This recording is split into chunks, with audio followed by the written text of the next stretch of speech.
오늘이 2014년 3월 21일이었죠.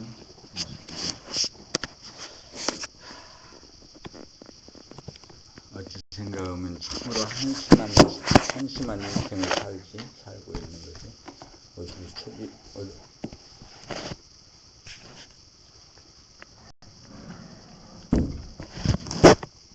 한심하다 못해 아주 절망적이다, 절망적.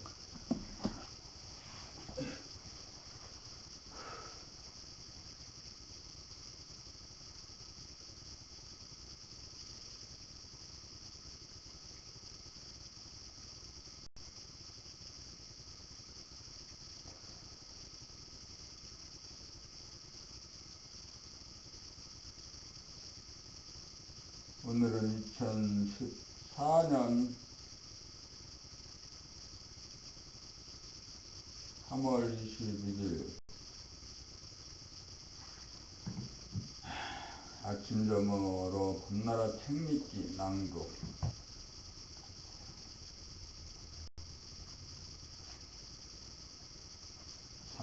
삼권 나는 봄의 힘으로 산다. 한심하긴 하지만 그래도 공부는 하니까 그래도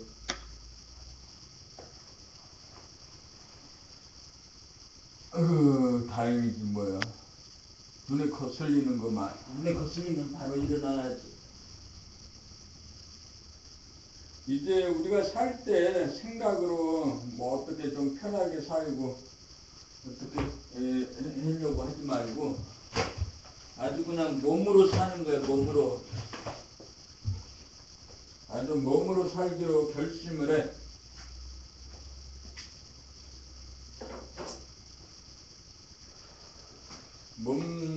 몸을 돌아보면서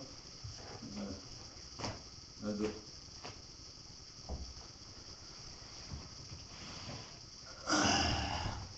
앉았다 하면 1시간 정도 책을 그냥 읽는 거지.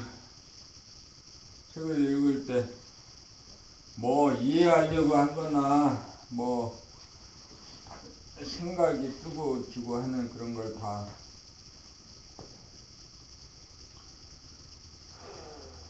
귀로 소리를 들으면서 읽어. 어제 근데 술이 스트레스 해소에는 좋은데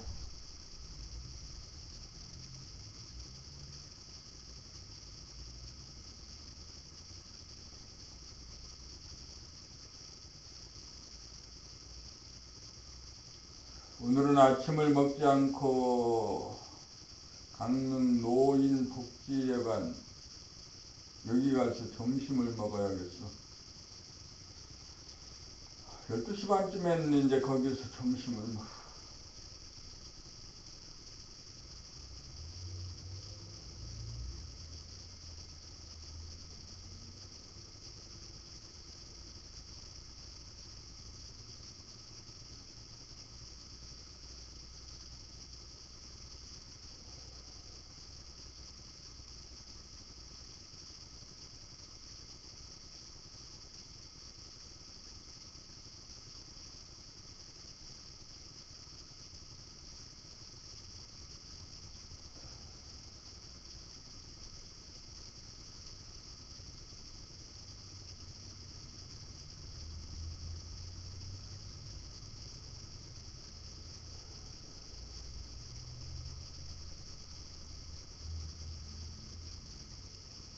책을 읽을 때 귀로 소리를 듣습니다.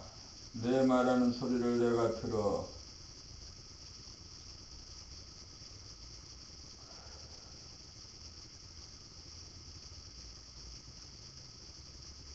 내 몸동작을 돌아보고 내 소리를 들어보고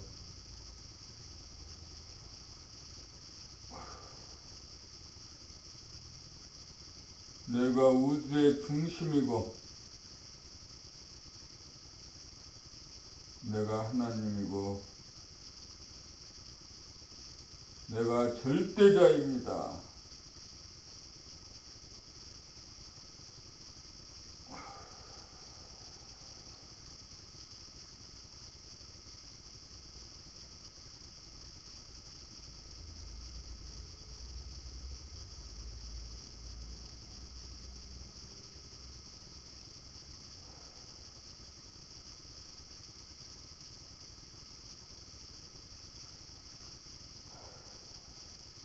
봄70 봄나라 수련법의 개요. 인간의 두뇌로 말하면 컴퓨터는 인간의 두뇌로 말하면 컴퓨터는 좌뇌에 해당한다. 컴퓨터는 인공 두뇌로서 이미 인간의 좌뇌를 능가한 지 오래입니다. 그러므로 지금 인간에게 필요한 것은 우뇌를 개발하는 일입니다. 좌뇌 개발을 통하여 인간은 과학기술과 물질 문명을 이루어야 했습니다. 지금부터는 우뇌를 개발하여 과학과 정신문화를 꽃피워야 합니다. 지금까지 인간은 좌뇌에 해당하는 놀라운 지능의 개발에 성공하여 동물을 제압하고 자연을 정복하게 이르렀습니다. 사고, 기억, 분석, 추리, 논리만을 일삼다 보니 우뇌의 감각, 감상의 기능이 도외시당하고 밀려나 지지부진한 상태에 머물러 있습니다. 감각을 개발하여 감각이 활짝 열려야 생각과 물질의 질곡에 빠져 허덕이는 답답하고 비좁은 인간의 의식을 공간적으로 무한하게 확장하고 시간적으로 깊이 있게 세밀하게 파고들어가 닿아야 좌우의 두뇌가 균형있고 조화로운 인간이 되어 진선미의 세계에 눈을 떠 자유와 평화와 행복을 누릴 수 있습니다. 우뇌개발법이란 감각의 개발법입니다. 특정한 시간에 특정한 방법으로 감각을 개발하는 것으로는 부족합니다. 감각은 생활을 떠나 별도로 존재하는 것이 아니기 때문입니다. 첫째, 일상생활 가운데 무의식적으로 몸을 움직이던 버릇을 고쳐 의식적으로 몸동작 돌아봄을 하는 것이 감각을 일깨우고 살리는 기본입니다. 자기의 모든 몸동작을 대중을 잡고 감을 살려 낱낱이 알아차리기, 자기 목소리 자기가 들으면서 말하기, 식사 중 돌아봄, 음식에 대한 고마움과 깊이 있는 맛의 흥미, 자기의 기분과 얼굴의 표정 알아차리기, 심장 박동 느끼기, 아픔 느껴보기, 더위 느껴보기, 추위 느껴보기. 둘째, 몸동작 관찰이 어느 정도 되면 다음 단계로 생각, 느낌, 감정 등의 마음 돌아봄으로 감각의 범위를 더욱 세밀하게 나아가야 합니다. 무서움 느껴보기, 심심함, 애로움 느껴보기, 화냄 느껴보기, 기쁨 느껴보기, 답답함 느껴보기, 허전함 느껴보기, 슬픔 느껴보기, 담담함 느껴보기, 고요함 느껴보기, 당당함 느껴보기, 이리 갈까 저리 갈까 결정하지 못하고 꼼짝달싹 못하는 자기 모습 알아차리기, 자기가 자기를 심판하는 모습 지켜보기, 자기가 자기를 학대하고 벌주는 모습 지켜보기, 오지 않은 미래를 미리 생각하면서 고민하고 겁내는 모습 알아차리고 깨어나기, 기억하고 따지면서 속상해 안절부절하는 못하는 모습 지켜보기, 간간히 귀 기울여 가까이서 멀리서 들리는 모든 소리 놓치지 않고 다 들어보기, 눈 활짝 열고 보기, 귀 활짝 열고 들어보기. 셋째, 일, 집이나 학교, 사무실 등에서 하는 시청각 개발법, 텔레비전 보면서 자기의 생각, 느낌, 감정 동시에 알아차리기 연습, 컴퓨터 다루면서 자기의 손동작 알아차림과 동시에 자기의 기분 알아차리기, 자기 방 수시로 둘러보기, 집안 샅샅이 둘러보기, 교실 둘러보기, 사무실 둘러보기, 전철 내부 샅샅이 둘러보기, 걸어가면서 지형 지세 살피기, 지나가는 길에 길거리 가로수 건물 행인 간판 살펴보기, 산이나 들, 강이나 바다 등을 찾아가서 하는 자연 바라봄 수련을 통하여 정서 함량과 호연지기를 양성합니다. 풀, 나무, 가지, 잎새, 돌, 바위, 흙, 하늘, 구름, 물결, 흐름 하나하나 유심히 살펴 그 모양과 색깔을 음미하고 깊이 감상하기, 산새, 능선의 흐름 살피기, 바람소리, 새소리, 벌레소리, 파도소리, 새의 날개짓 밤하늘 바라보기, 이루말로 형용기 어려운 공부의 자료가 무한대하게 펼쳐져 있음을 보고 듣고 감상하느라면 마음은 한없이 넓어지고 아늑하고 평화롭고 행복해집니다. 이상 세 가지 법을 꾸준히 생활 가운데 실천하면 누구나 감각이 개발되어 눈이 떠지고 눈이 열립니다. 눈이 열린 만큼의 세계가 보이고 보인 만큼 향유할 수 있습니다. 감각이 활짝 열려야 존재의 진실함이 보이고 착함이 보이고 아름다움이 보입니다. 감각을 부지런히 개발하여야 지상천국을 감상하고 누릴 수 있습니다. 이 세상 이대로가 이미 천당 극락임을 감각이 개발되어 눈을 뜬 인간이라야 합니다. 감각이 활짝 열린 세계가 봄나라입니다. 봄나라 수련법은 인간개발 자아완성을 위한 은혜개발 감각 감상의 개발법입니다. 봄 70일 바르게 보는 법. 사물이나 사람이나 사물을 볼 때 보는 자가 없이 봄이 바르게 보는 법이다. 거기에 보는 당신의 주관이 개입되면 있는 그대로의 사람이나 사물을 제대로 보는 것이 아니다. 그것은 선입견이나 고정관념이라고 하는 색안경을 끼고 보는 것이고, 외국하여 잘못 본 것을 보고 판단, 평가, 심판하는 오류를 범하는 것이다. 그럼에도 불구하고 당신을 포함한 대부분의 사람들은 자기가 제대로 보지 못한 줄도 모르고 자기가 내린 자기의 생각, 추리, 판단, 결론, 평가, 심판에 대하여 조금도 의심하지 않고 믿어버린다. 그렇게 스스로 속는 줄도 모르고 늘상 되풀이하며 산다.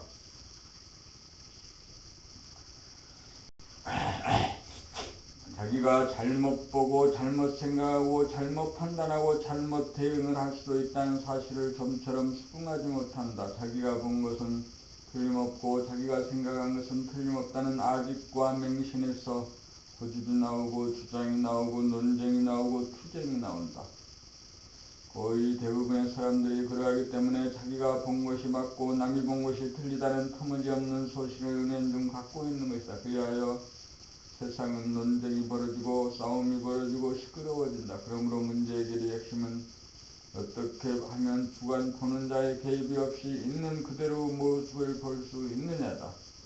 당신이 사람이나 사물을 보고 판단하기에 앞서 당신은 당신의 의식의 스크린에 떠오른 생각이나 감정부터 먼저 보아야 한다. 놓치지 않고 끝까지 보고 읽고 이해하면 와해가 되고 해소가 되어 비워지고 비워지기 마련이다. 이렇게 마음을 비우고 보는 것이 주관을 비우고 보는 바른 법이다. 의식의창 스크린에 뜬 과거의 기억을 모조리 지우고 나서 보아야 한다. 모조리 지우는 방법은 소상하게 보고 파악하고 뜨게 된 내력을 모조리 이해하는 것이다. 그리하여 늘 보던 사람이라도 마치 처음 대하는 사람처럼 초심으로 바라보아야 한다. 집안이나 거리, 풍경이나 자연을 바라볼 때에도 백지와 같은 빈 마음의 캔버스에 담아내어 보아야 한다. 그렇게 보면 마음 보따리가 한없이 넓어지고 비워져 천지만물이 모조리 당신의 수중에 들어온다. 당신의 의식을 떠나 존재하는 것이 하나도 없게 된다. 거기에 보는 자, 주관과 보이는 대상, 객관이 혼연일체가 되어 주객일체가 된다. 이렇게 보는 것이 바르게 보는 법이다. 바르게 보아야 바르게 알게 된다. 바르게 알아야 바른 행동이 나온다. 바르게 보는 법을 터득하지 않고는 도저히 바르게 살 수가 없다. 바르게 보는 법을 당신은 터득해야 한다. 이 문제를 해결하지 못하면 인간 의식의 진화가 이루어지지 않는다. 의식의 진보가 이루어지지 않고서는 세상의 산적한 문제는 해결이 되지 않는다. 봄 70일 이 바르게 듣는 법. 사람이 사람다운 것은 서로 간의 의사소통을 언어로 주고받는 것이다. 그런데 대부분의 사람들은 남의 이야기를 듣기보다는 자기의 말을 하기를 좋아한다. 그러므로 남의 이야기를 제대로 경청하는 사람이 드물다. 그리하여 남의 이야기가 끝나기도 전에 중간에 남의 말을 가로채고 자기가 말하기 일쑤이다. 이렇게 되면 같은 공간에 두 사람이 동시에 말을 하는 사태가 벌어진다. 이것은 바르게 듣는 태도가 아니다.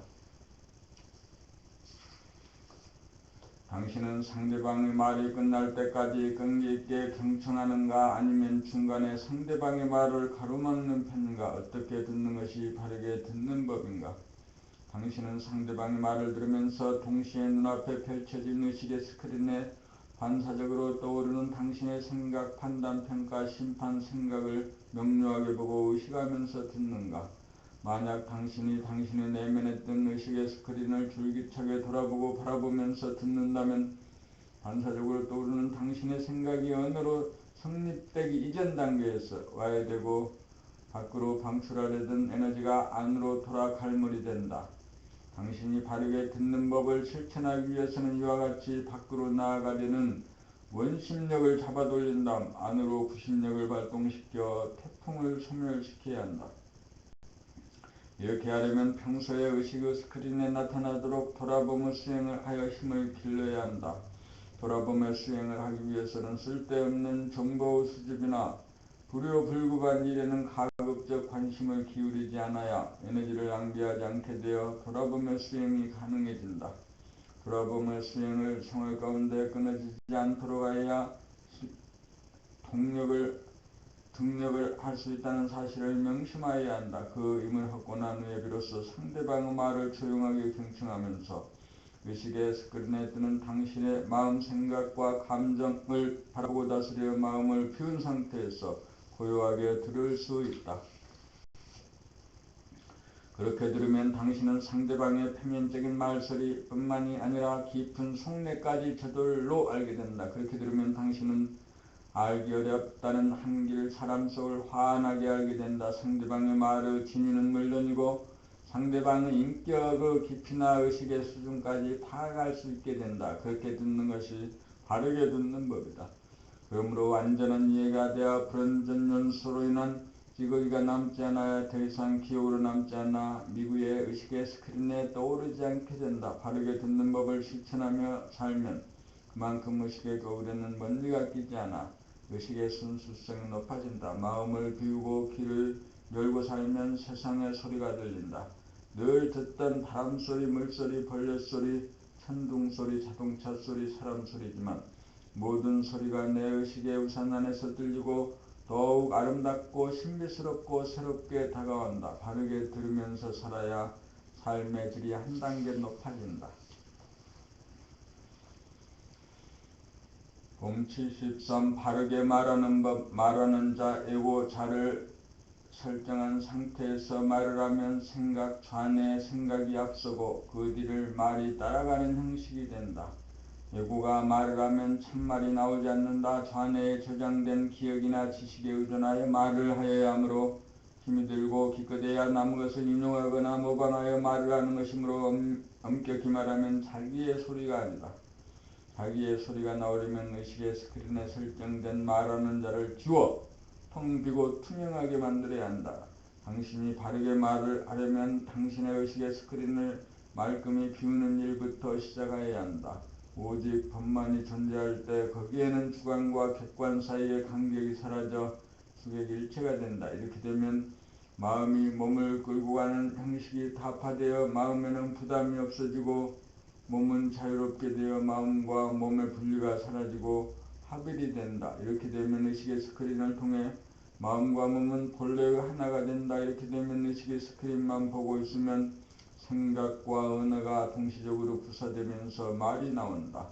의식의 스크린만 보고 있으면 오직 봄만이 존재하게 되고 그 봄이 말을 한다. 거기에는 생각을 해야 하는 주체가 따로 없으므로 번거로움이나 수고로움 같은 게 없다. 순수 의식이 직접 관할하여 몸을 움직이는 것이다. 이렇게 되면 소화가 말하는 것이 아니고 대야, 봄, 대야가 말하는 것이다. 그러므로 말이 진실하고 소박하고 간단 명료해진다. 습관적으로 되풀이하는 말투가 사라지고 말소리가 안정되게 나오고 창조적으로 구사된다. 소화의 입장에서 보면 말이 저절로 나가는 것이다. 이렇게 되면 두뇌와 입과의 사이에만 배타적으로 형성되던 신경회로가 해제되므로 당신이 하는 말소리가 당신의 귀에 잘 들리게 된다. 이렇게 되면 당신은 말을 하면서 동시에 말소리를 듣는 열린 의식의 소유자가 된다. 당신이 하는 말을 당신이 듣기 때문에 언제든지 당신은 억양을 바꾸고 음성을 바꾸고 고조장단을 자유롭게 바꾸면서 다스릴 수 있는 여지와 권능을 당신이 거머쥐게 된다. 당신의 마음이 당신의 몸을 부리는 것이 아니고 봄이 당신이 직접 몸과 마음을 부리고 쓸 수 있게 되는 것이다. 이렇게 하는 것이 바르게 말하는 법이다. 바르게 걷는 법, 걷는 행위는 행주, 자와의 사유의 중에서도 가장 중요한 행동이다. 그럴 때 의식의 스크린을 돌아보고 거기에 걷는 자 에고가 주도하려고 한다면 즉시 놓아버려야 한다. 마음 나라는 생각이 마음이 몸을 부리려고 하는 것은 마음과 몸의 분열의 조짐이기 때문이다. 그러므로 에고가 앞서서 몸을 끌고 가려고 하면 힘이 빠지고 권태와 실증이 난다. 그것을 몸에 난답시고 마음은 꾀를 부려 엉뚱한 생각이나 즐거운 공상 속으로 도망가서 거기에 빠짐으로 거기에 걷는 동작이나 주위의 배경이 의식의 스크린에 잡히지 않게 된다. 무의식적으로 걷게 되거나 목표지향적으로 걷게 되어 걸어가는 자신이 동작 하나하나와 주변의 풍경을 알아차리고 음미하며 걷지 못하게 된다. 거기에는 여유와 한가가 없고 광대무량한 의식의 날의 호연지기가 펴지지 않는다. 목표 지점을 향해 마음은 한편으로는 쫓아가느라고 바쁘고 또 한편으로는 자기가 설정한 프로그램 생각에 쫓기는 형국이 된다. 대부분의 사람들이 이렇게 걷고 있다. 이렇게 걷는 것은 사람다운 걸음걸이가 아니다. 이렇게 걷는 것은 바르게 걷는 법이 아니다. 일단 걸을 때 목표와 방향을 설정하는 것은 불가피한 노릇이다. 그러므로 한번 정한 다음에는 그 정한 생각을 짊어지고 다닐 필요는 없다. 내려놓고 걸어야 발걸음이 가벼워진다. 그렇게 하고 걸어야 최초의 목표와 방향에 얽매이지 않고 사로잡히지 않아 발상을 자유자재로 할 수 있고 중도에 얼마든지 목표와 방향을 바꿀 수도 있다. 걸어가는 목적지나 방향은 그때그때 형편에 따라 얼마든지 달라질 수도 있으므로 언제든지 바꿀 수 있어야 한다. 당신은 어떻게 걷고 있는가? 당신은 양자택일의 갈림길 앞에서 어떻게 걸어야 하는가? 저 안에 예고는 사물의 장단을 가리고 이해득실을 계량할 수 있다. 그러나 저 안에는 물질을 포함한 전체적인 삶의 이해득실을 가리지는 못한다. 그러므로 당신이 생각으로 어느 한쪽을 택하면 다른 쪽에 대한 미련과 아쉬움이 남는다.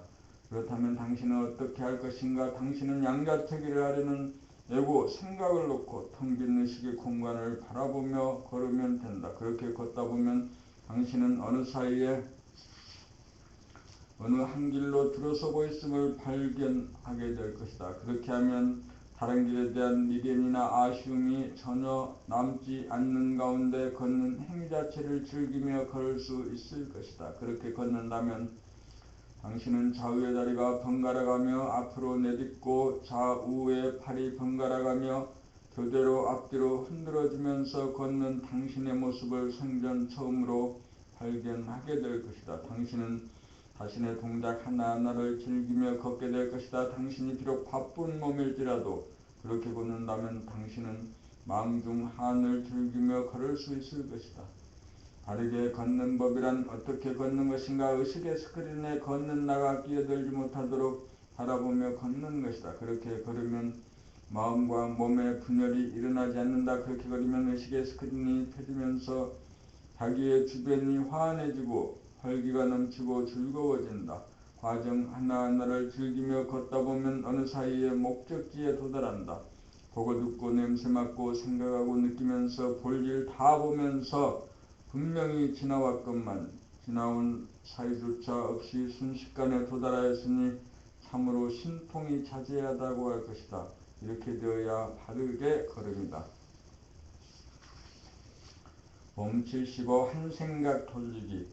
눈앞에 보이는 사람이 어떤 때는 좋게 보이기도 하고 어떤 때는 나쁘게 보이기도 한다. 문제는 그 사람이 아니라 그렇게 보는 나 자신에게 있다. 내가 어떤 마음, 어떤 시선, 어떤 느낌, 어떤 감정으로 보느냐, 그것이 문제다. 어떤 때는 보지 않고도 그 사람의 말소리만 듣고 있어도 느낌이 오고 부정적인 생각이 들고 불쾌하기까지 하다. 그러나 불쾌한 것도 남의 문제가 아니고 나의 문제다. 불쾌해진 자기의 마음을 즉각 알아차려 불쾌한 감정이 사라질 때까지 바라보아야 마음이 닦여 불쾌함이 없는 정상적인 마음으로 돌아가 깨끗해진다. 이 정상적인 마음이 본심이요 평상심이요 일심으로 이것을 깨닫고 증득하여야 함께 보는 한 마음을 예쁘게 보는 한 생각으로 돌리기가 손바닥 뒤집듯 쉽다.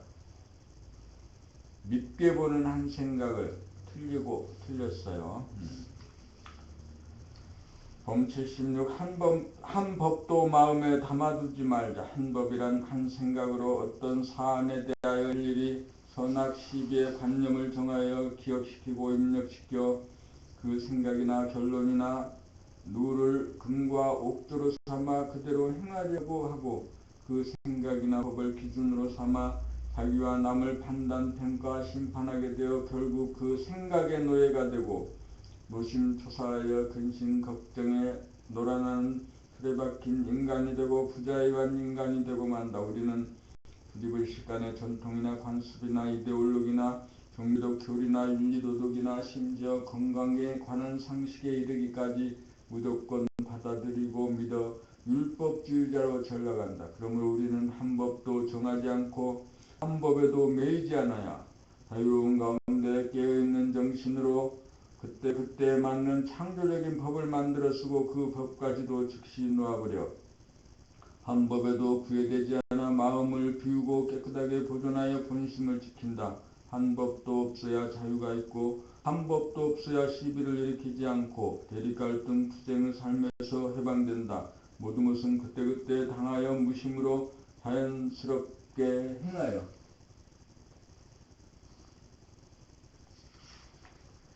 인위적인 모방과 답습에 떨어지지 않아 후회 없고 겁 없고 자유로운 삶을 산다. 오직범, 그냥범, 온통범 이것만이 범나라 법이다. 백전백승. 범나라 범공부는 범님이 이기도록 되어 있는 게임 이길 수밖에 없는 도리다. 땅짓고 헤엄치기다. 왜 그런가 하면 범의 빛으로 마음, 생각, 느낌, 감정이라고 하는 그림자를 비추는 것이기 때문이다. 빛으로 비추는데 어찌 그림자가 사라지지 않겠는가. 그러니 백전백승이다. 범의 능력은 사람이라면 누구든지 갖고 있기에 범 공부만 하면 누구든지 그림자 벗어나 생각은 노예 신세 면하고 태양처럼 빛나는 몸과 마음의 주인으로 거듭나 자리 잡는다. 봄 자체는 생각으로는 알아낼 수는 없으나 감각을 개발하여 감각을 활짝 열기만 하면 깨달아지고 알아듣는다. 봄은 나이를 안 먹고 늙지도 죽지도 않는다. 그러기에 천지만물 우주만유의 바탕이며 근본으로 오직 봄만이 존재한다. 그러므로 봄나라 봄공부는 백전백승 전승가도를 달린다. 봄 78 칭찬과 비방에 흔들리지 말자. 누구나 칭찬은 좋아하고 비방은 싫어한다. 그것이 우리가 살아가는 방식이다. 우리는 좋아하고 싫어하는 이분법으로 취하고 버림으로써 희비 쌍곡선을 그리며 올라갔다 내려갔다를 반복한다. 어리석은 삶이다. 즐거움을 탐하다 보니 괴로움이 생겼다. 그러므로 누가 칭찬을 하는 순간 자기 안에서 일어나는 반응들, 즐거워하고 좋아하는 반응들을 반드시 바라봄으로 비추어 의식의 스크린을 깨끗이 닦지 않으면 조건부여가 되어 조건반사를 면치 못한다. 칭찬을 받고자 하는 욕심이 내면에 깃들어 자리 잡으면 칭찬의 노예가 된다. 그렇게 되면 자기를 칭찬하는 자에게 약하여 그에게 의존하고 그를 기다리고 그를 반기고 예 하다 보니 아니오 소리 하기가 어려워진다. 마찬가지로 누가 나를 비방을 하면 자존심이 상하고 괴로워지는데 그러한 자기의 반응을 당연하다고 여기어 고집을 부리고 성질을 내면서 괴로움을 자초해서는 안 된다. 반드시 그러한 내면의 반응들을 바라봄으로 비추어 깨끗이 지워야 한다. 칭찬이든 비방이든 반드시 좋아하는 반응들, 싫어하는 반응들을 처음부터 끝까지 비추어 남김없이 지워 깨끗이 만들고 넘어가야 한다. 만약 그렇게 돌아봄, 바라봄, 늘봄의 생활을 하지 않으며 살면 끝없이 되풀이되는 조건부여와 조건반사, 입력, 출력으로 돌아가는 동물적인 삶이나 기계적인 삶을 면치 못할 것이다.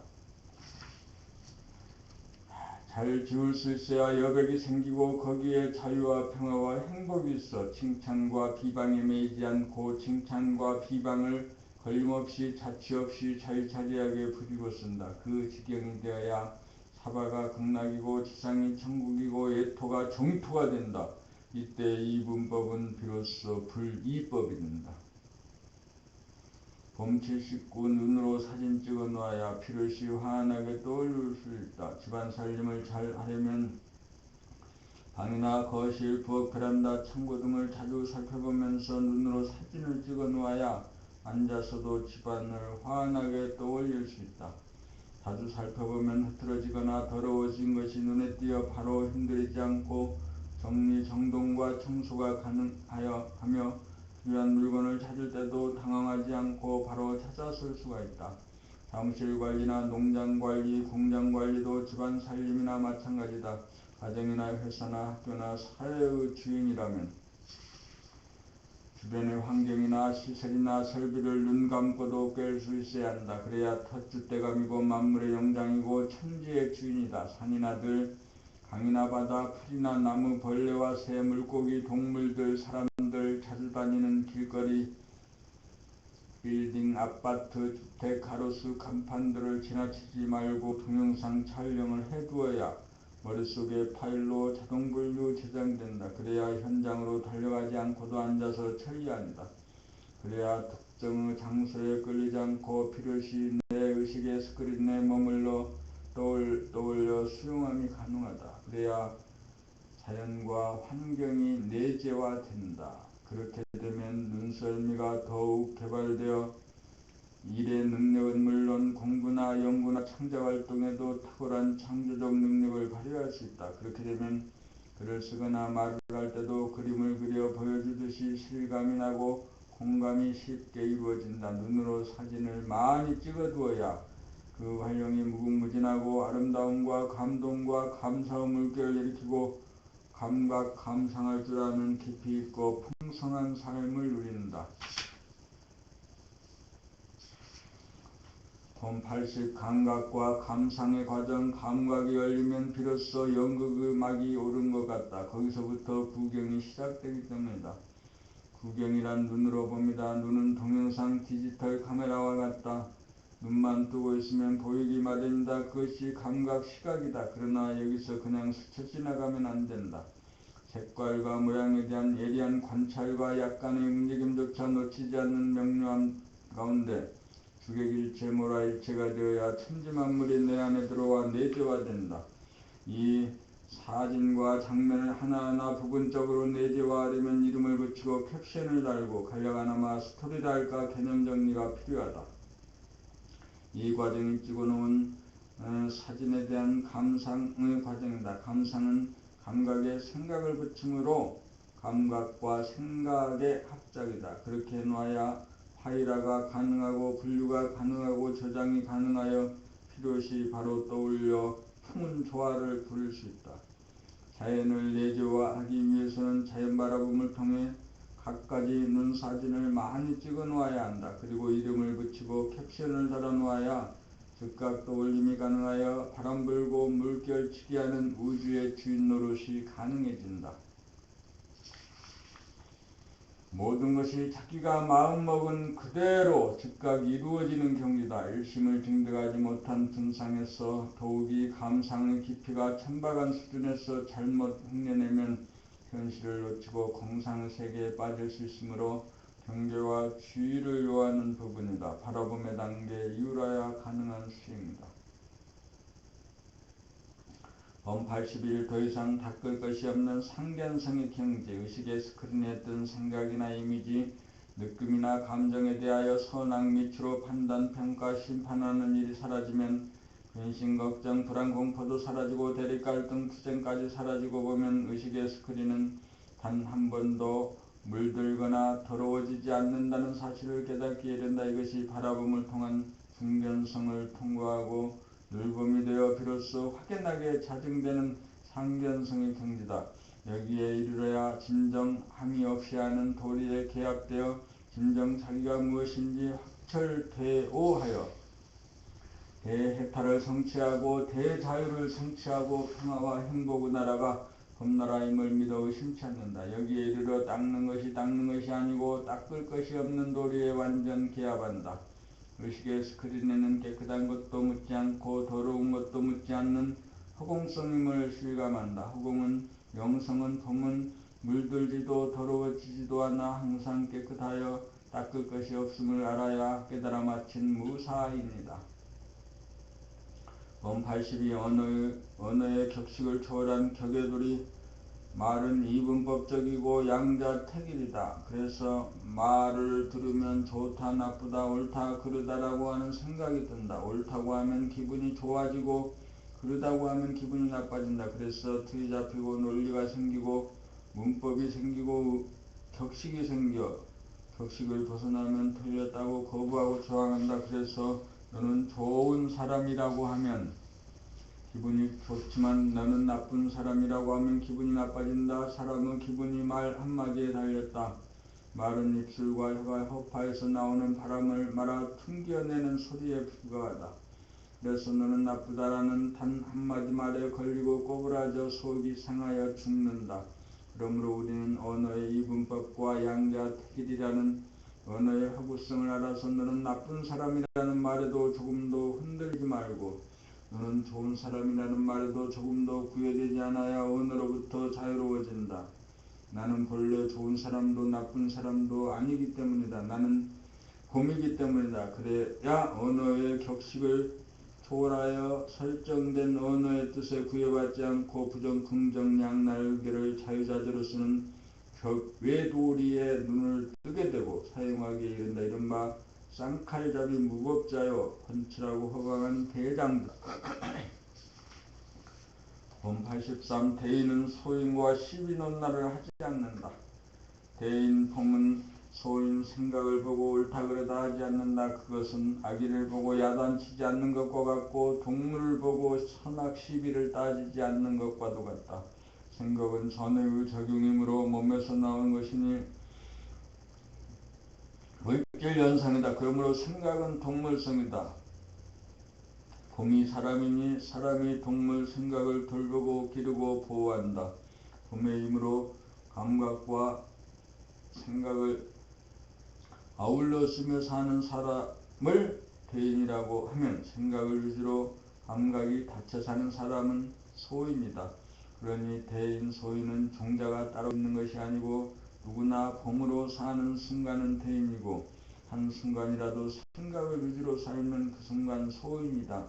소인과 소인은 서로 다투고 싸우고 이기려고 하지만 대인은 절대로 소인과 다투거나 싸우거나 이기려고 하지 않는다. 그러나 늘봄의 경지에 도달한 대인이라도 소인과 다투고 싸우고 이기려고 하는 경우가 있는데 그것은 겉모습이고 실은 소인을 한 단계 끌어올리는 자기의 발로에 불과하다. 그것은 마치 물에 빠진 사람을 구하려면 물에 스스로 들어가지 않으면 안 되는 경우와 같다. 문제는 지금 여기 태양이 지구를 비추듯 봄으로 생각을 비추냐 비추지 않느냐다. 결국 늘봄이라야 대인이다.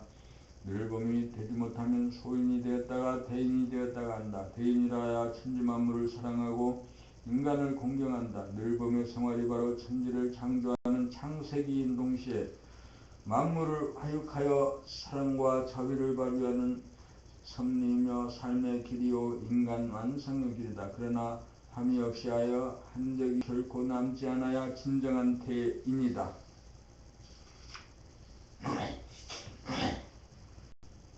봄 84. 늘봄의 경지가 되어 확철되어야 진정한 봄이다.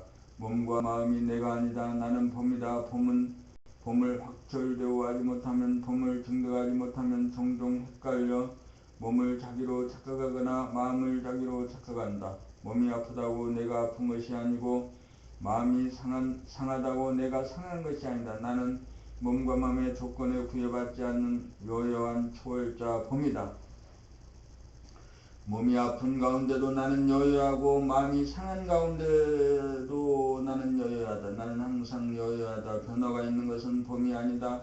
만일 몸과 마음에 따라 영향을 받는다면 그것은 결코 봄이 아니다. 봄은 판단, 평가, 심판의 와중에서도 여여하고 근심, 걱정, 불안, 공포 속에도 여여하고 대립갈등, 투쟁 속에도 여여하다.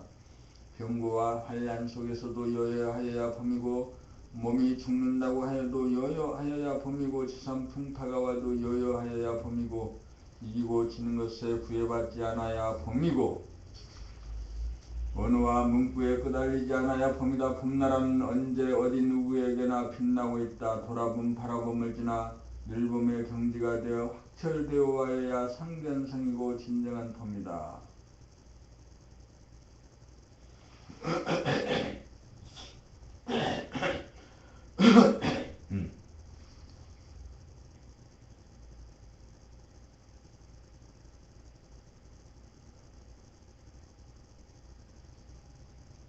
본 85 견성의 3단계 초견성은 돌아봄이 끊어지지 않아 보는 자기가 보이는 자기를 밖의 자기가 안의 자기를 지금의 생각이 좀 전에 기억된 생각을 지금의 생각이 유추된 나중의 생각을 돌아보는 분열의 단계를 종식시키고 합의를 시켜 추구하는 자가 사라져 고요하고 텅 비었으나 일심의 힘이 생기지 않는 미약하고 희미한 바탕을 보고 합니다.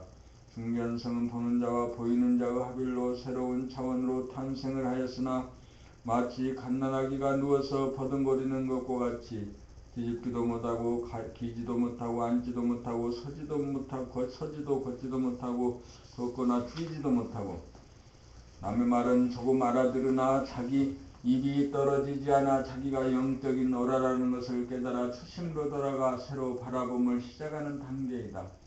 여기서부터 일심의 힘이 커나간다. 상견성은 바라봄이 끊어지지 않는 늘봄의 경지에서 크고 거친 망념은 일으키지 않으나 미세망념이 없지 않다가 최종적으로 소낙 및 주의 이분법이 완전히 타파되어 비추고 닦을 필요조차 없는 확철대오의 경지다. 여기서부터 무심에 떨어지지 않고 일심의 힘 얻어 봄을 여의지 않는 가운데 어느나 문구에 걸림없이 긍정과 부정을 넘나들며 자유롭게 구사하는 격외도리가 터져나온다.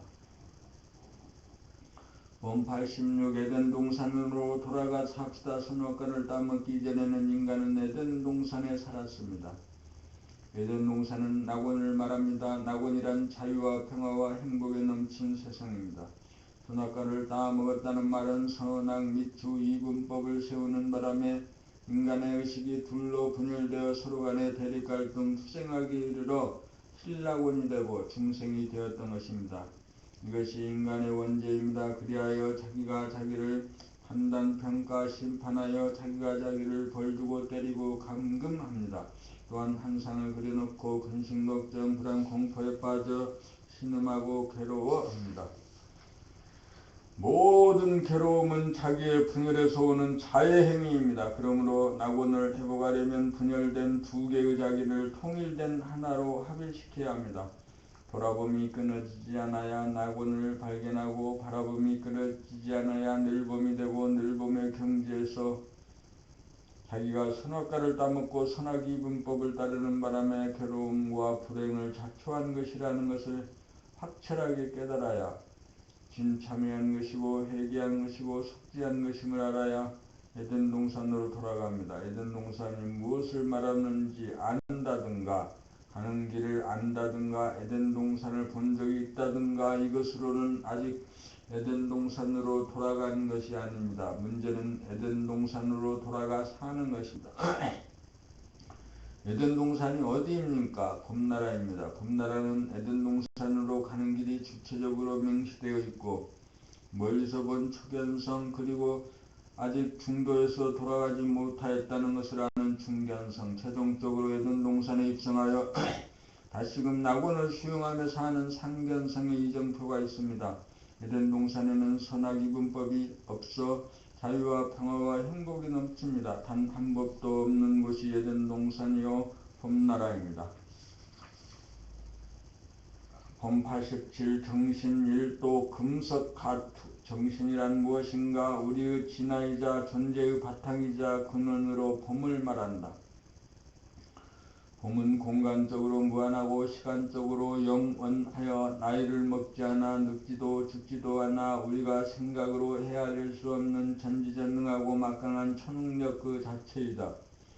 그러므로 우리가 봄의 힘을 증득한다는 것은 전지전능한 힘과 지혜에게 목숨을 바치는 헌신이고 믿음이고 생각을 비움이고 대하에게 기유합니다. 이러한 힘을 쓰지 못하는 것은 우리가 스스로 위대하고 막강한 힘을 지식이나 율법이나 생각으로 제한하고 한계 지우기 때문이다.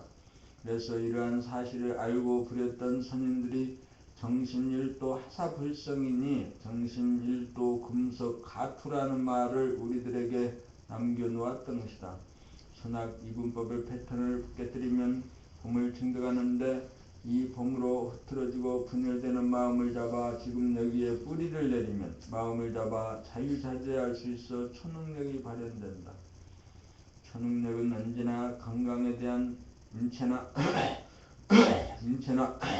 초능력은 인체나 건강에 대한 과학적인 지식이나 상식 모두를 비워버릴 수 있어 한 법에도 끄달리거나 매이지 않아야 발현이 가능하다. 건강이나 수명을 염두에 두거나 오래 살려는 마음까지 놓아버릴 수 있을 때 인간이 타고난 초능력은 발현된다. 우선 몸의 아픔에 대한 공포로부터 해방이 되어 아파봄을 통해 아픔은 감내하지 못할 정도로 대단한 것이 아니라는 확증이 서야 봄의 힘이 발현되어 우리들의 상식을 벗어나는 기적같은 일이 다반사가 된다.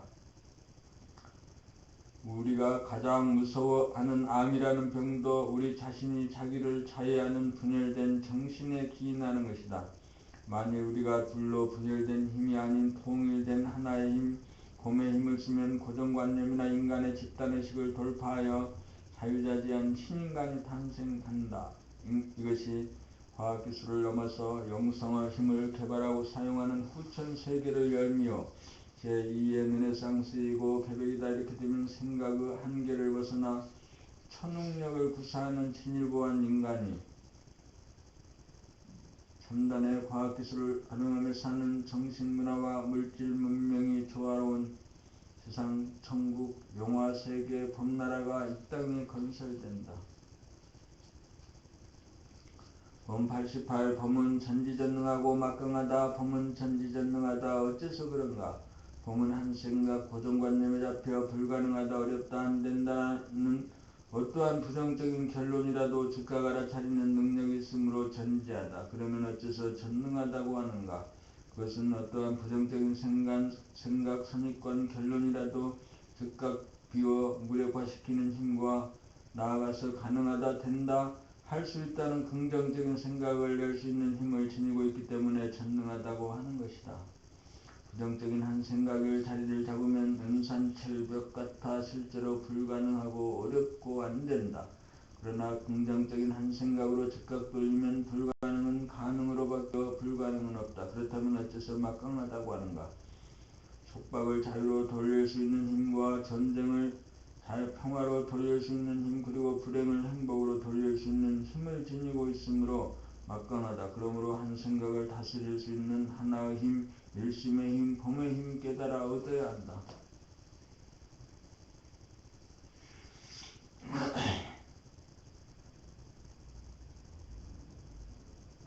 봄 89.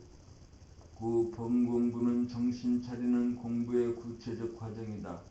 정신을 차린다는 말은 천지만력으로 흐트러지는 마음을 수습하여 하나로 모은다는 말이다.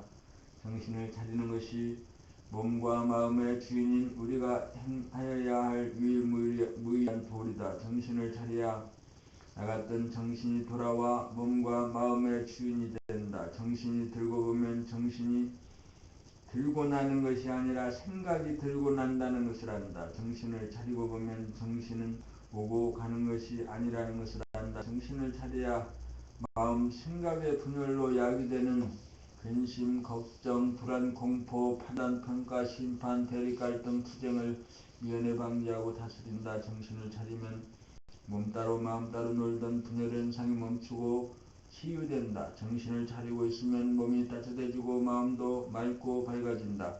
정신을 차리는 일이 마음 생각을 잡는 일이고 마음을 잡아야 마음의 주인이다. 봄나라 봄 공부는 정신을 차리는 구체적인 실천 방법이다. 정신 차린다는 말은 간단하여 누구나 알고 실천할 수 있을 것 같으나 실제로는 그렇게 간단한 문제가 아니다. 그래서 몸 돌아봄, 마음 돌아봄을 거쳐 오직 돌아봄, 그냥 돌아봄, 온통 돌아봄이 되어야 본격 돌아봄이 가능하여 분열된 두 개의 자아가 하나의 자아로 합일된다.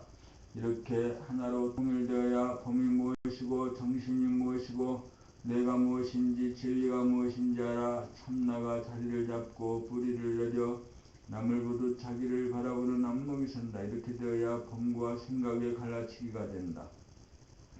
이렇게 되어야 정신과 마음과 몸의 관계가 확연해진다. 이렇게 되어야 봄이 정신이라는 것을 안다. 그러나 이것을 알았다고 정신 차리는 일이 끝난 것이 아니다. 자기를 찾아 거듭났지만 영적인 갓난아기에 불과하므로 더욱 많은 경험을 통하여 자라나고 성숙하여야 명실상부한 몸과 마음의 주인으로서의 본능을 발휘한다. 하나가 완전히 성숙하고 무르익어야 정신이 지닌 무한하고 영원한 만큼은 신통력이 발휘되고 정신을 차리고 차려 정신이 하나에 이르러 이루어지지 않을 일이 없어 소원 성취하고 만사 형통한다. 이른바 자유와 평화와 행복이 넘친 봄나라를 건설한다. 그러나 봄나라의 봄님에게는 자유와 평화와 행복이라는 말이 더 이상 필요치 않다. 정신을 차리는 일이야말로 사람이라면 누구나 가야 할 보편적인 길이요 유일무이한 율법으로 사람을 완성시키는 일이고 사랑을 꽃피우는 일이요 만물의 영장을 태동시키는 우주의 섭리이다. 몸90 정신 차림은 즉각 애고를 깨달아 바로 닦음이다. 정신을 차리고 살면 애고가 한 생각 고정관념을 통하여 고개를 들고 태도를 이탈하는 순간 즉각 알아차려 놓아버리고 백지화시키고 무력화시켜 한 생각도 어른거리지 않게 되면 어느 사이에 감각이 살아나 나래를 활짝 펼친다. 그렇게 되면 종적으로 생각의 범주에서 노연하게 되어 시간적으로 영원하고 행적으로 감각의 범주로부터 벗어나게 되어 공간적으로 무한하여 정신이 종횡무진한 것임을 대각하여 정신 차리고 살게 된다.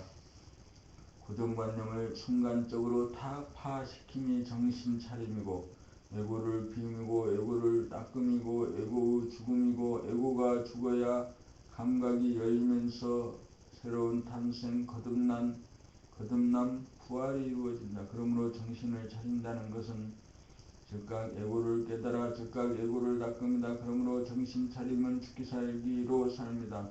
죽기 살기로 살면 모든 난관과 장애가 사라져 겁나는 것이 없고 심판받을 일이 없고 싸울 일이 없어 안락하고 힘차고 평화롭다.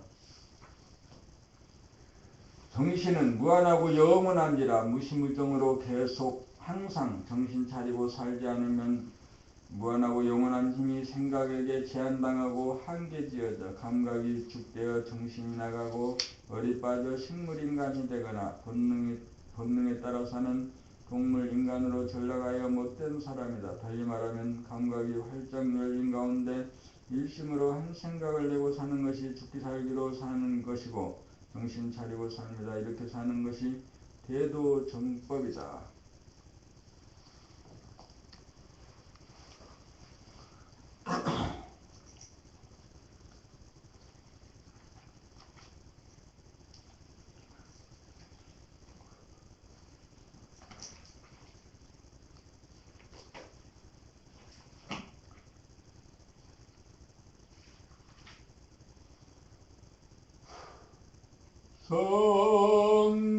성자의 귀한 몸 나리하여 버리신 그 사랑 고마워라. 내 머리 주 앞에 조아려 하는 말 나 무엇 주님께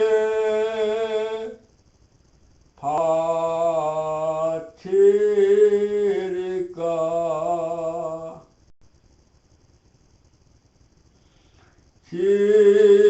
지금도 나리에 간구하심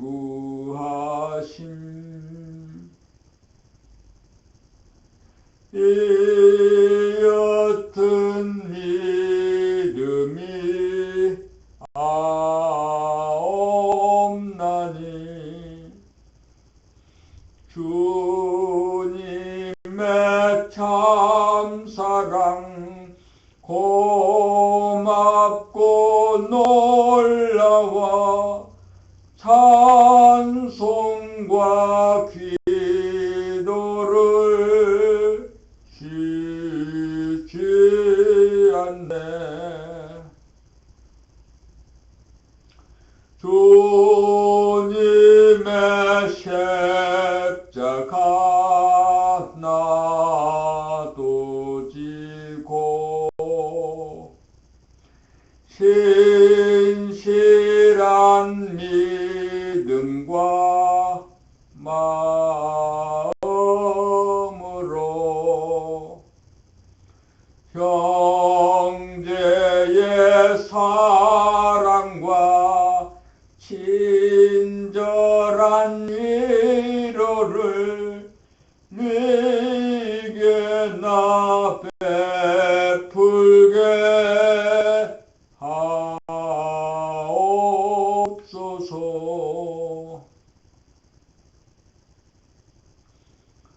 만 가지 은혜를 받았으니 내 평생 슬프나 즐거우나 이 몸을 온전히 주님께 바쳐서 주님만 위하여 늘 살겠네. 아멘. 들으면서 노래도 할 수 있고 들으면서 책도 읽을 수 있고 그러면 좋을 텐데 그렇게 되는 건가 지금? 뭐가 향상이 있는 건지 어쩐 건지 잘 모르겠네. 어쨌건 간에 또 주당창 읽는 거다. 봄 90일 나는 생사에 구애받지 않는 존재이다. 나는 순간순간 생각을 죽여 감각을 살리고 또한 감각을 죽여 생각을 살리는 일을 끝없이 부지기스러워하여 무한하고 영원하다. 이렇게 순간순간 생각은 감각으로 감각은 생각으로 돌고 돌아 다함이 없다. 그러므로 생각이 죽어야 생각이 살고 감각이 죽어야 감각이 살아난다. 있다가 없어지고 없어지다가 있어지는 일을 쉬지 않고 반복하여 몸을 거느리고 마음을 다스린다. 그러나 나에게는 그러한 흔적조차 없다. 심장이 피를 내보내고 들이고 폐장이 산소를 들이고 탄산가스를 내보내는 일을 쉬지 않고 반복하여 몸을 보존한다. 하루 중에도 밤이 되어 잠이 드는 것이 죽음이고 새벽이 오고 잠에서 깨어나는 것이 탄생이다. 일생도 마찬가지다. 몸이 늙어 죽어 한숨 자고 깨어나 탄생을 하면 그것이 내생이다. 이러한 생사의 이치로 순간에도 하루에도 일생에도 죽어 없어지지 않는 우리는 불사조다. 죽으면 그만인 것이 아니고 세세생생 영겁 타생이 있는 줄 알아야 한다. 그것이 생사로 운전되는 생사 없는 이치다. 그러므로 죽음을 겁내지 않는다. 나는 생사에 구애받지 않는 존재이기 때문이다. 봄 90일 태평성대를 이루는 성군의 길. 전생에 자기가 벌어놓은 돈우 액수 공덕에 따라 전생에 자기가 닦은 안목 의식 수준에 따라 집, 몸을 사는 것이 결정된다. 자기 돈에 맞추어 집을 살 수밖에 없다. 동네가 좋은 동네든 못한 동네든 부모가 우수하든 그렇지 않든 그것이 그럴 수밖에 없는 운명이요 팔자이고 동시에 그것이 자기 발전의 최선의 수순이라는 것을 알아야 한다. 그러므로 부모가 나를 낳은 것이 아니고 내가 부모를 선택한 것이다. 그러므로 부모에게 왜 나를 낳았느냐고 따지고 드는 것은 잘못이다. 그것이 무엇이든 그것이 자기를 키우기 위한 처절하지만 큰 자기 사랑의 기름을 알아야 한다. 삶은 사랑이다. 우리는 사랑에 눈을 뜨고 우주적인 사랑으로 도약하기 위해 사랑의 몸을 받았다. 우리는 본래 무한하고 영원한 사랑이다. 그래서 사람이 되어 이 길을, 이 드라마를, 이 게임을 벌이고 있는 것이다. 깨닫고 보면 자기가 연출하고 주연한 한마당 연극이고 자기가 임금으로 만백성을 덕으로 다스려 태평성대를 이루어가는 성군의 길을 가도록 된 구도이다. 보물 임금이라면 생각은 만백성이다. 봄의 힘으로 백전백승하여 생각을 잘 부리고 써서 임금의 어진덕이 만방에 미치도록 하여야 한다. 봄 93 봄으로 몸의 아픔을 치유하자. 생각은 몸을 돌보고 치유할 능력이 없다. 생각은 은연중 자기가 몸의 주인 노릇 한답시고 개입하여 도움을 주기는커녕 끌고 부스럼을 만든다. 생각은 과거 기억이나 지식, 선입관, 고정관념에서 파생되어 나온 것이므로 낡은 것이고 그림자이고 에너지가 없다. 오히려 번뇌망상을 만들어 봄의 빛을 덮음으로 몸에게 도움을 주기는커녕 몸의 고통을 가중시킨다. 봄의 주인은 봄이지 생각이 아니다. 몸의 주인은 봄이지 생각이 아니다.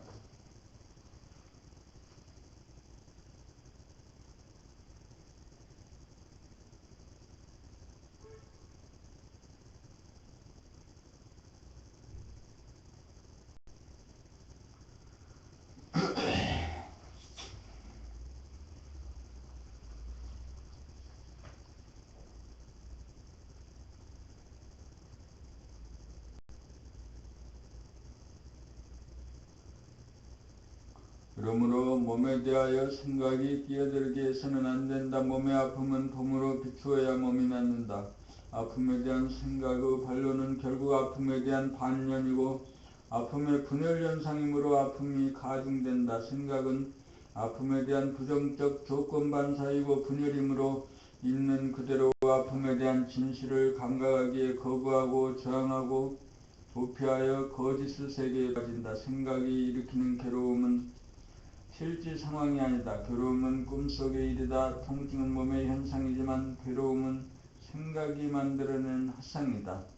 몸이 아플 때 막강한 에너지의 원천인 봄으로 몸의 아픔을 도와주고 어루만져주는 것이 몸에 대한 사랑의 행위이고 몸에 대한 치유다. 아픔이란 기혈의 순환이 일시적으로 막혀 냉해져서 오그라들고 딱딱해지는 과정에서 오는 통증과 몸이 이를 모면하려고 조금만사적으로 제자리로 돌리려고 부풀어 오르는 데서 오는 통증이다. 그러므로 봄의 힘으로 아픔을 비추면 몸이 따뜻해져 냉병으로 인한 아픔이 씻은 듯 낫는다. 이 능력이 의통이고 초능력이다. 그러나 초능력을 얻고 보면 초능력은 일상사가 되어 더 이상 초능력이 아니다.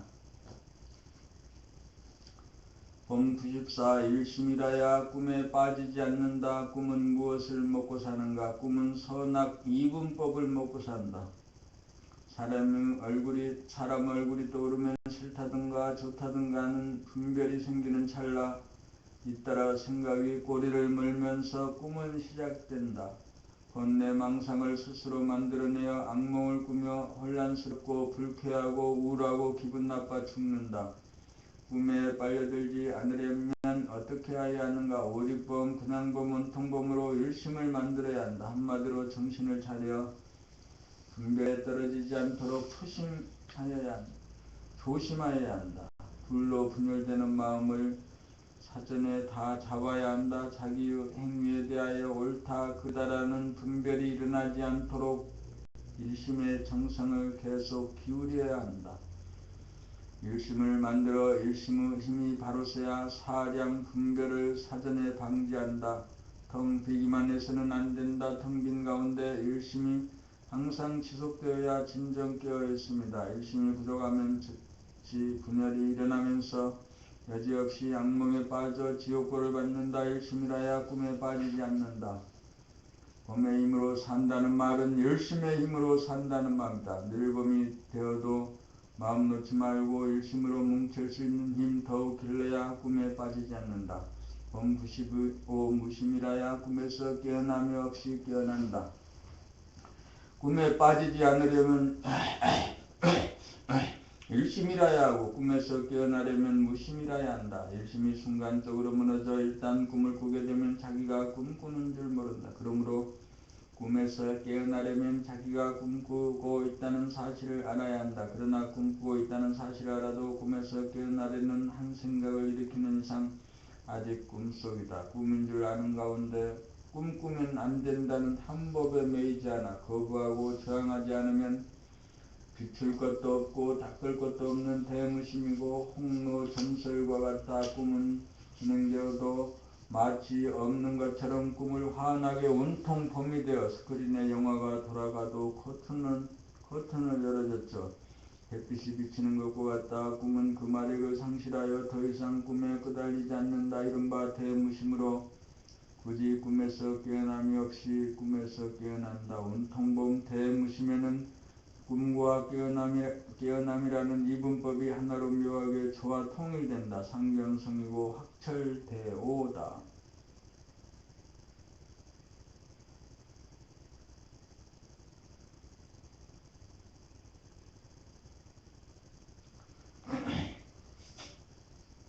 봄 96 대원정각 무심을 사라면 일심은 생이다.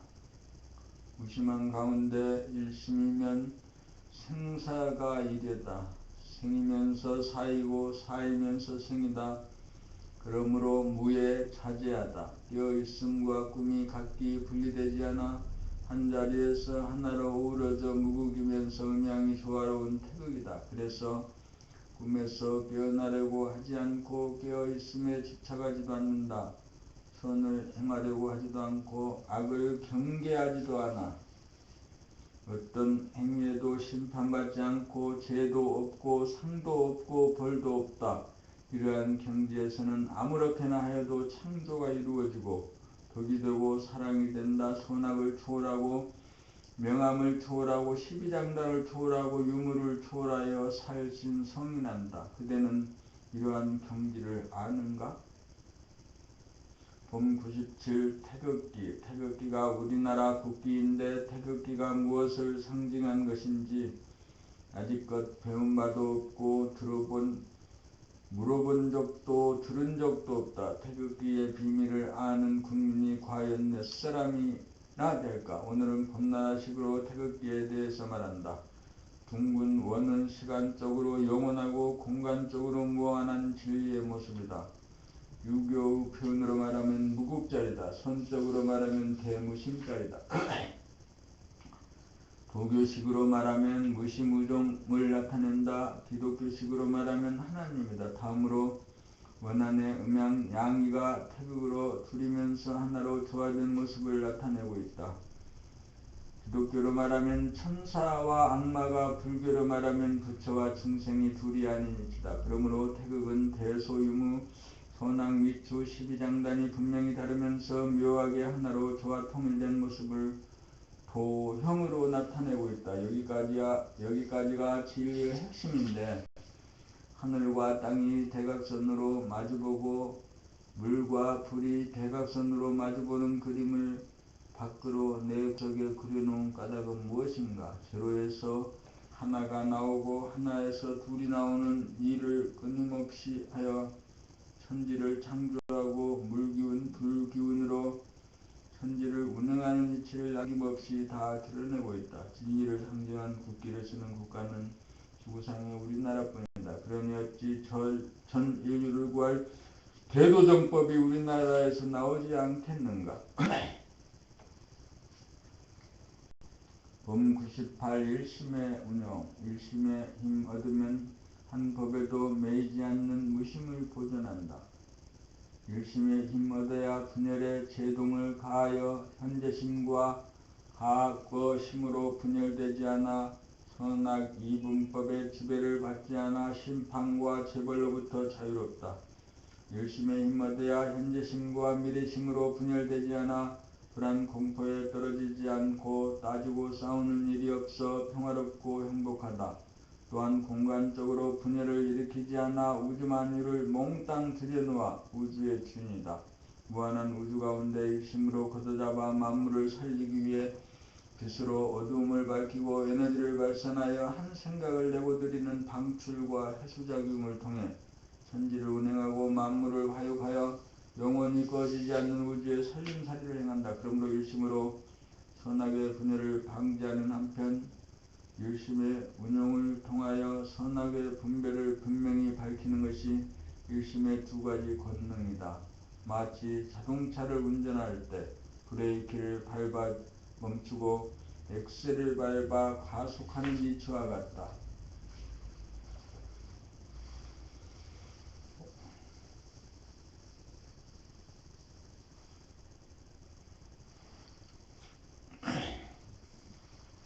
둘,